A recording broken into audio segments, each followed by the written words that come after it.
दिल्ली विधानसभा चुनाव संपन्न होने के बाद एक बार फिर से ईवीएम का मुद्दा सुप्रीम कोर्ट तक पहुंच गया है, जहां पर सीजेआई ने इलेक्शन कमीशन को यह हिदायत देते हुए कहा है कि कोई भी डाटा चुनाव से संबंधित अभी आयोग डिलीट नहीं करेगा और ना ही कोई नया डाटा इसमें रीलोड करेगा।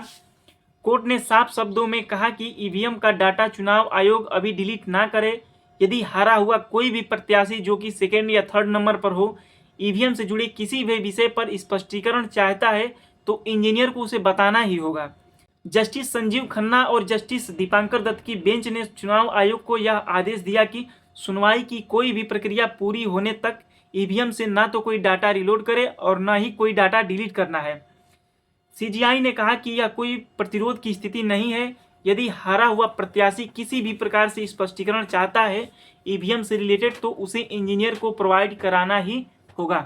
सुप्रीम कोर्ट ने ईसीआई से यह भी कहा कि वेरिफिकेशन का जो चार्ज है 40,000 रुपये, इसको और कम कर दिया जाए। यह किसी भी प्रत्याशी के लिए बहुत ज़्यादा अमाउंट हो जाता है। दरअसल बात दोस्तों यह है कि मंगलवार को सुप्रीम कोर्ट में सुनवाई के दौरान जो ईवीएम के वेरिफिकेशन को लेकर पॉलिसी बनाने वाली एक संस्था है एडीआर, यानी कि एसोसिएशन फॉर डेमोक्रेटिक रिफॉर्म, यानी चुनाव से संबंधित सुधारों वाली संस्था, उसकी याचिका पर सुनवाई हुई। एडीआर ने याचिका में कहा कि ईवीएम के वेरिफिकेशन के लिए चुनाव आयोग की तरफ से बनाए गए स्टैंडर्ड ऑपरेटिंग जो प्रोसीजर है, सुप्रीम कोर्ट के अप्रैल 2024 में जो फैसले दिए गए हैं उससे यह मेल नहीं खाते हैं।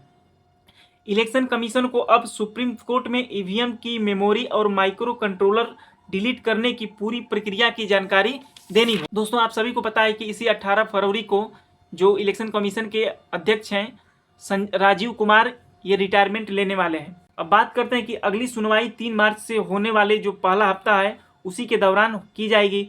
दरअसल सीजीआई खन्ना ने चुनाव आयोग के जो वकील हैं मणिंदर सिंह से कहा कि अप्रैल 2024 में एडीआर वर्सेस जो इलेक्शन कमीशन में दिए गए फैसले का मतलब ये नहीं था कि ईवीएम से चुनाव का डाटा डिलीट कर दिया जाए या फिर से उसमें रिलोड कर दिया जाए। उस फैसले का मकसद ये था कि चुनाव होने के बाद ईवीएम मैन्युफैक्चरिंग जो कंपनी है उसका कोई भी इंजीनियर मशीन को वेरीफाई और चेक कर सके।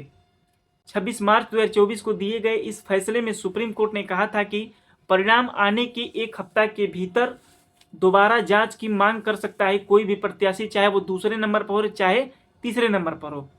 ऐसे में इंजीनियर की टीम किसी भी 5 माइक्रो कंट्रोलर जो कि बर्न्ट मेमोरी है उसकी जांच करेगी।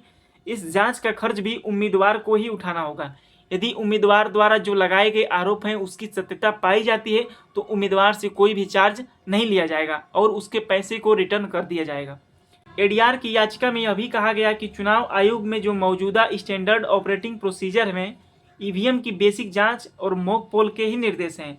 आयोग ने अभी भी बर्न्ट मेमोरी को लेकर कोई भी प्रोटोकॉल नहीं बनाया है। याचिकाकर्ता ने यह मांग किया कि चुनाव आयोग को निर्देश दिया जाए कि ईवीएम के चारों हिस्सों, चाहे वो कंट्रोल यूनिट हो, चाहे बैलेट यूनिट या वीवीपैट हो या सिंबल लोडिंग जो यूनिट है माइक्रो कंट्रोलर की जांच करने के लिए प्रोटोकॉल लागू करे। तो दोस्तों यह कुछ सुनवाई चल रही थी कल के जो सुप्रीम कोर्ट बनाम एडीआर का केस था उसके बीच में और सुप्रीम कोर्ट ने यह फैसला जारी किया। तो दोस्तों कैसी लगी आपको ये जानकारी? यदि अच्छी लगी हो तो चैनल को सब्सक्राइब करें, यदि नए हैं तो वीडियो को शेयर करें। मिलते हैं फिर अगली वीडियो के लिए, तब तक नमस्कार।